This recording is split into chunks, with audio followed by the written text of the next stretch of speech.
शहबाज हुकूमत का कर्जों पर इन्हिसार मजीद बढ़ गया है। हुकूमत के इब्तदाई 9 मार्च तक नवंबर 2024 के दौरान हुकूमती कर्जे मजमूई तौर पर 5,556 अरब रुपए बढ़ गए हैं।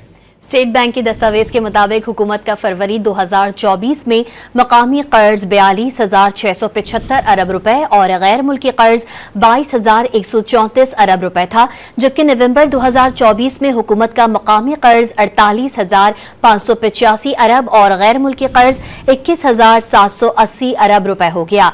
इस मुद्दत के दौरान मकामी कर्ज में 5,556 अरब रुपए का इजाफा और गैर मुल्की कर्ज में 356 अरब रुपए की कमी हुई। शहबाज हुकूमत का कर्जों पर इन्हिसार मजीद बढ़ गया है। हुकूमत के इब्तदाई 9 मार्च तक नवंबर 2024 के दौरान हुकूमती कर्जे मजमूई तौर पर 5,556 अरब रुपए बढ़ गए हैं।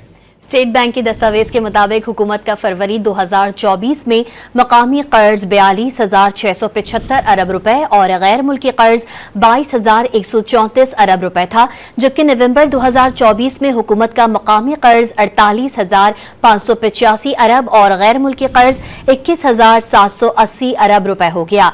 इस मुद्दत के दौरान मकामी कर्ज में 5,556 अरब रुपए का इजाफा और गैर मुल्की कर्ज में 356 अरब रुपए की कमी हुई।